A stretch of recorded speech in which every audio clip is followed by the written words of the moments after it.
Free stickers, free candy. Did Rand Paul give you any candy today? No. If not, I have free candy here for you today. I'm Vermin Supreme, the candidate that's giving you free candy. What a guy. Free candy today. Thank you. Thank you. What is this? Can I have your... Yesterday, sir. Once again, of course, Vermin Supreme, the free candidate, the only candidate giving you free candy today. Did Rand give you free candy? I have free stickers. Is there any chocolate? Not today, sorry. Oh, no, there's sugar in there. Yeah, they're harder than sugar. Okay. Good luck with those. Thanks a lot. Free candy. Free candy, that's right. I'm Vermin Supreme. I'm offering free candy. Did Rand Paul give you any candy today? No! No! He gave us freedom! Freedom! Well, I have free candy, that's even better. Alright, free candy. That's right, free candy for a free America. I'm Vermin Supreme. It's not 9:30.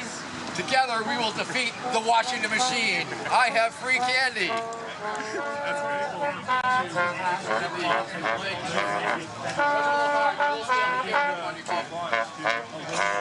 great. Free candy for free America. That's right, friends. I'm Vermin Supreme. Here today with free candy that Rand Paul might not have given you. Did Rand Paul give you any free candy today? I have. When they ask you, what presidential candidate gave you free candy today, what's your answer going to be? Free candy for free America. I'm Vermin Supreme. Yes, sir. I'm sorry.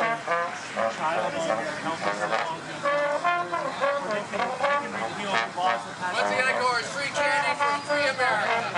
When they ask you today, what candidate gave you free candy today, what are you going to say? That's right.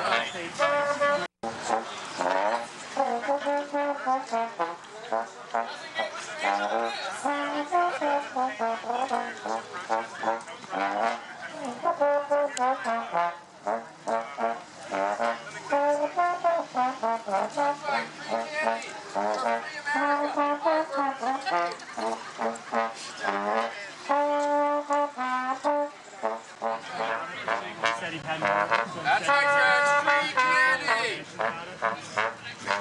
Supreme, have you given up the promise of a pony for every American? Never, sir. I would never give up a free pony promise. However, I am promising free candy today.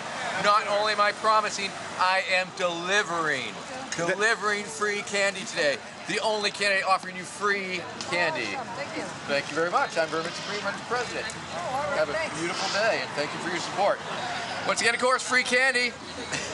Is there anything you want to say to the people of the Granite State as you're launching your campaign? Yes, friends, if you vote for me, I will rebuild the old man of the mountain. It will breathe fire and shoot lasers out of its eyes. That's right. Any pixie dust? Totally. It'll be vomiting pixie dust all over Vermont. Thank you very much. All right. Hello, Manchester. Welcome once again to Ward 13. My special guest today is Maureen Mann. She's running for state representative in Rockingham District 32. And Maureen, I was telling you before the show, while we were watching Vermin, you know that the presidential primary is kicked into gear when Vermin Supreme arrives in New Hampshire. Except I really wish he'd keep his promise about a pony to every American. I really Yes. like that. He has to be elected first. Yes, that's I'm true. going to show a short clip. I was at the Rand Paul event. As you know, Vermin wasn't allowed in, but that's nobody allows Vermin into the events. But I was graciously allowed to attend, and I took some footage. Can you roll the footage with Rand? But until we name the enemy, we cannot win the war.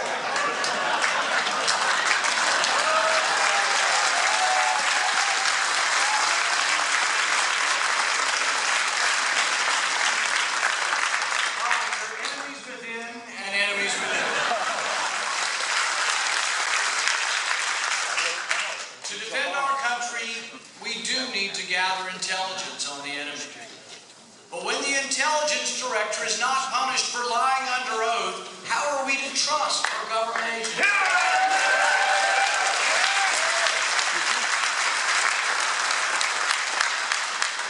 Warrantless searches searches of Americans' phone records and computer records are un-American and a threat to our civil liberties.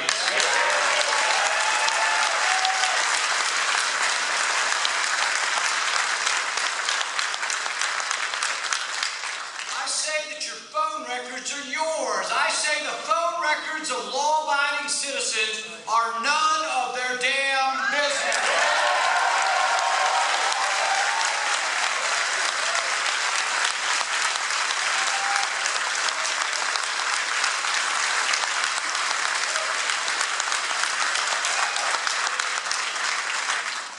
The president created this vast dragnet by executive order as president. On day one, I will immediately end this unconstitutional.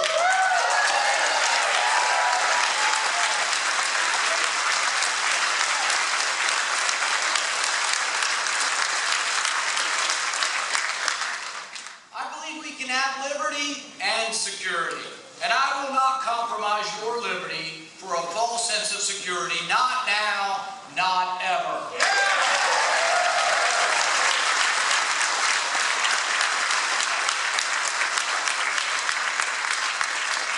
We must defend ourselves, but we must never give up who we are as a people. We must never diminish the Bill of Rights as long as we fight this long war against evil. We must believe in our founding documents. We must protect economic and personal liberty. America has much greatness left in it. We still are exceptional. We are still a beacon for the world. We will thrive when we believe in ourselves again. I see an America strong enough to deter foreign aggression, yet wise enough to avoid unnecessary intervention. I see an America where criminal justice is applied equally, and any law, like some of our drug laws, that disproportionately incarcerate people of color should be repealed.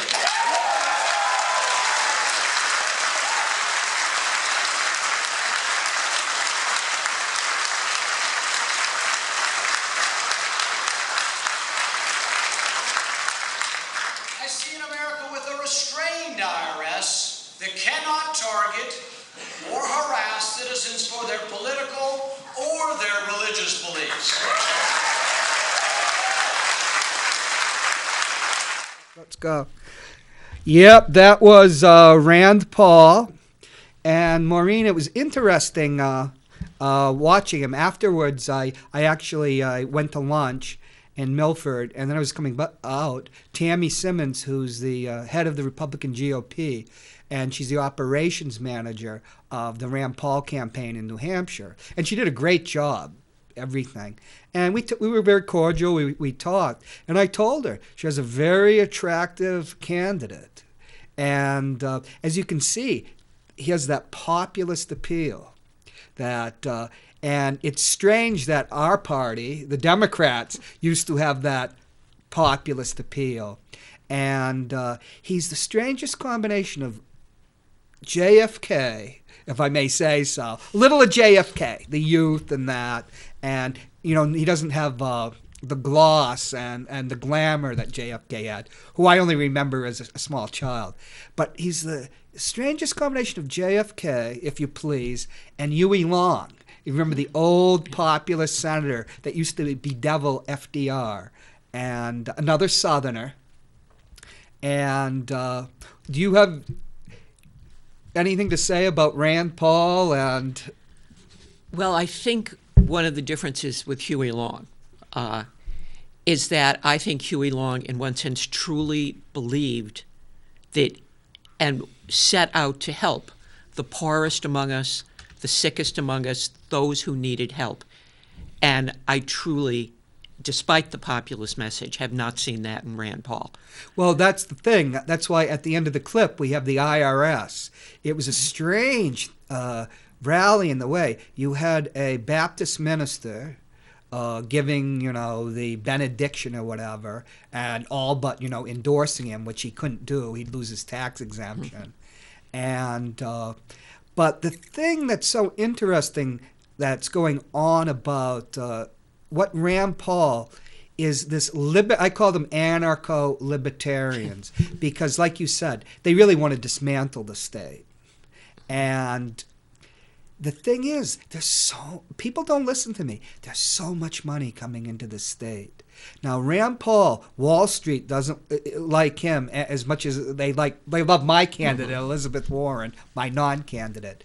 So he is going to the Silicon Valley in California, and where there's a new breed of billionaires. This isn't Steve Jobs and Larry Ellison, who all they were interested in was money. And their egos. These are people that actually believe in the Ayn Rand philosophy. What is it? Atlas Shrugged philosophy. And they are funneling money into the state. They started last year, and money's coming in now. Now, I understand that you're facing a candidate that is being financed by out of state. First of all, you were a state. Tell us about who's Maureen Mann.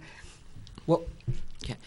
I have served 3 terms in the past for what was previously Rockingham District 1, and after redistricting is now a floterial Rockingham 32, and it covers Candia, Northwood, Deerfield, and Nottingham. I'm a retired teacher. I'm a former small business owner. My husband owned a small business for many years. We are both now retired, which gives us a chance to be involved in our communities. So I've been a library trustee. I've been part of the cooperative extension. In fact, I received the Sherburne Award from the town of Deerfield in 2006 for service to the community. I'm very involved with transparency and food issues. Right. I am involved in campaign finance report. I was the co-sponsor of 2 bills in the legislature last year dealing with transparency and funding. Where does the money come from? Right. That is funding our candidates. Now, I was surprised on Miscellany Blue. The blog site revealed that there was a Chicago millionaire that's funneling money, or millionaire. I don't know. He's probably much more than a millionaire, but I guess he just doesn't hit 9 figures. Yeah. He's funneling money into New Hampshire, but he's funneling money into your district. And it's rather surprising, isn't it? Well, or is it? I would say it was surprising, except in the past when I have run Americans for Prosperity. Oh, right. The AFP. Koch brothers organization actually sent mailers out against me, not necessarily in favor of my opponent, but just basically against me. So it's not new, although this is very new. I think there's now Tammy Simmons, once again, I ran against her for Hillsborough 17, and I lost by 42 votes in the recount.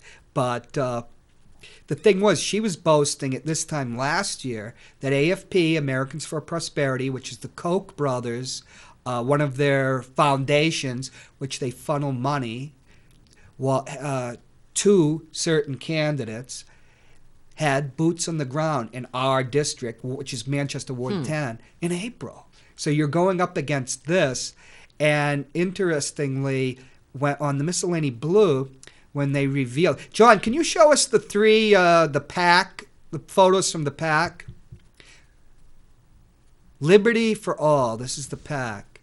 You can't really see it, but my opponents, Tammy Simmons and Dan Garthwaite, I think they each got about $305 in the first go-round for the primary each. And then the second, they got over $700. And I can't, let me put on my glasses. I can't really see it. But they're there over to the left. Tammy Simmons and Dan Garthwaite. So this PAC was actually going right down. And there are the 2 people that were at the Rand Paul rally. They were being funded by this PAC too. Well, I think one of the things that's happened I did not have a primary, but my opponent did. And Liberty for All donated over $1,300. I think it was $1,318 just in her primary election. And so I'm assuming that there's going to be further donations now that the general election is coming up on May 19th. I'll just say the Andy Sanborn, who's a senator, got $1,500. He was the person that introduced Rand Paul yesterday. And Phil Nazaro is there. He got $1,500. And just so I don't get sued, let's see. Dan and Tammy got $301 each for $602. They ran as a tandem. They're an actual couple. And that was for the primary. And let's see what they got. They got $855.20. I don't know where they get these numbers for the general election. So here I am up against this money, which it does fund flyers. You know how expensive they are. And so tell us about, first of all, the woman who won the primary is 19 years old. And they managed to, this helped finance flyers to introduce her to your district. One of the things I would like to say is I also have people who have donated to me. Right. However, most of her donations have been, first the amount from Liberty for All, but from out-of-staters or people outside the area. Right. I think looking at the last Secretary of State's report, I think 4 or 5 people were actually in her district. Four or five people.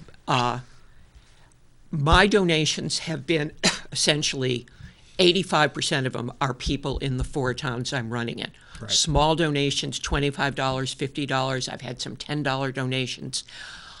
Another 12 or 13% are from people with whom I served in the state legislature who are supporting my campaign to return. And then I have $100 from the NEA as a former teacher. Right. That's not a surprise. And $100 from what's called Aggregate the Vote. And those are different transportation organizations, because I served on Public Works and Highways for the 3 terms where I served before. I understand the importance of infrastructure. I understand how important it is that our roads are repaired, our bridges are repaired. And so I'm grateful that this organization of trucking companies and construction companies donated to my campaign, because they have confidence that I'm interested in promoting them and promoting New Hampshire businesses. Right. I'd like to say I first met you at the GMO seminar, which I had on my show last week with the ladies, Ms. Dunwoody and Dr. Connolly. And I have to say, you're one of the most erudite people I've met. The way you would explain things and about the legislative process and everything. The point I think here is that you are actually a person with deep roots, experience, and legislative experience. So we could see that the contributions are something recognizing that. Whereas I would say these contributions from Liberty PAC to a 19-year-old or a 40-year-old or a 50-year-old are ideologically based. Would you disagree? No, I know really nothing about my opponent. She graduated from high school last June and is a freshman in Mount Holyoke in Massachusetts. She apparently interned for Marilinda Garcia, or she worked for Marilinda Garcia over the summer and spent a short time interning for Kelly Ayotte.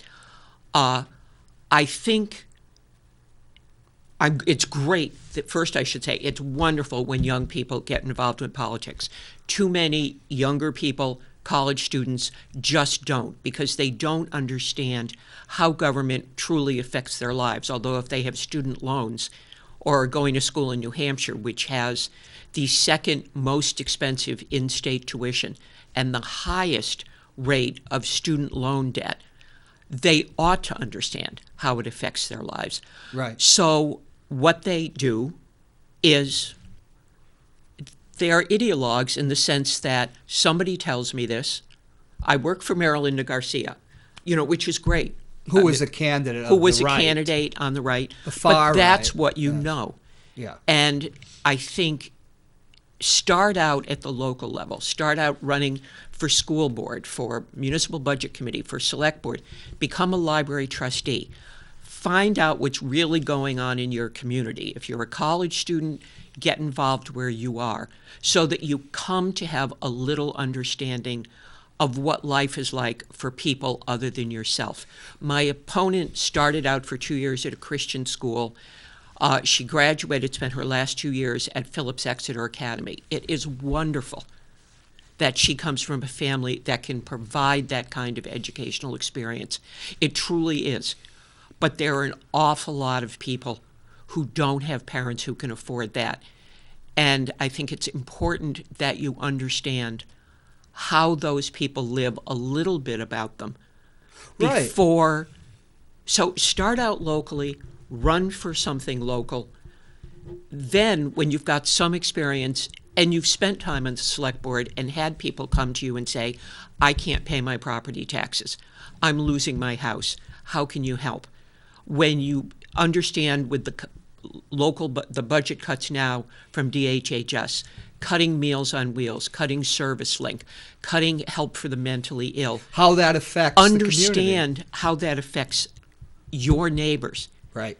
And I don't think someone who graduated from high school last June really understands that.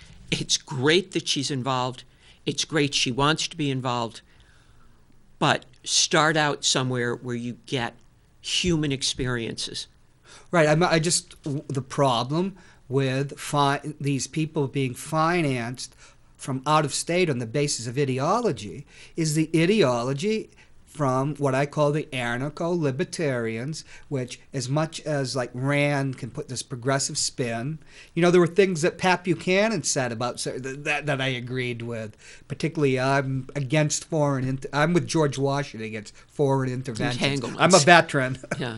And when it's you're financing an ideology, this is a specific ideology about dismantling the state. We've actually had the people here in Manchester talk about there shouldn't be snow plowing. Tim Smith, who's my representative in District 17, the things that he tells us about these ideologues and their agenda is truly amazing. And the things that they say, there should be no snow plowing. I wonder what are we supposed to do? Get our snow blowers out and clean the streets. So they're financing an ideology of actually destroying the government. And you're talking about human experience. Does this person understand what these type of cuts will do to the community? Well, looking at letters to the editor, she's written she supports the House Finance Committee budget, which passed last week. I just think that budget, they did restore $50 million of the $88 million cuts to DOT. And I think that's because when you cut $88 million out of the DOT, oh, yes, that's 42% of their budget. And that hits every one of us, rich, poor, no matter how you feel about government. I see the potholes. I'll see the closed bridges. I know what I won't be able to do. So everybody screamed. So in order to stop the screaming of Republicans and Democrats and everybody, they restored $50 million to the DOT, but they did it by taking it out of education. Which is going to hit every single town in this state when that stabilization money doesn't come back to my 4 small towns or to Manchester or to big cities. There are a couple of options. You can, in my small towns where we have meetings, you can have a whole new, call a meeting and try to renegotiate with service providers, for instance, for kids with special needs, for people who provide supplies to the school, renegotiate the teacher's contract, which is going to cost a lot of money. Right. If it's successful, or in order to meet obligations towns have already made in terms of contracts, supplies, what they've done, it's going to fall down back on the local property taxpayers. And people who rent sometimes say, well, that doesn't affect me. It certainly affects you. Yes, it does. Because your landlord's paying those property taxes, and that's going to be reflected in your rent. And so the downshifting to communities for these $50 million taken from education to be put in the DOT, and there's still a $30 million cut to DOT. But Maureen, it's everything. I hate to interrupt you. I'm going to ask you to be on the show next week. We'll tape another episode, but we've only got a couple minutes left, and we'll talk about downshifting and how that's going to affect the city that's behind me, Manchester. I'd just like to say something to wrap it up, and then we'll come back next week. I hope you join us. I'm a critic of this 400 seat legislature. It's more amateur than pro-am, I just find it ridiculous in a way.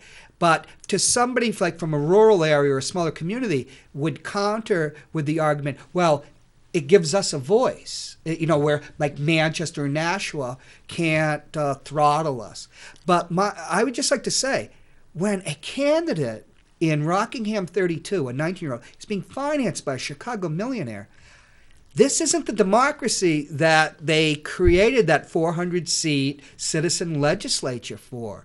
This isn't the voice of Rockingham 32. This is a voice being financed from out of state.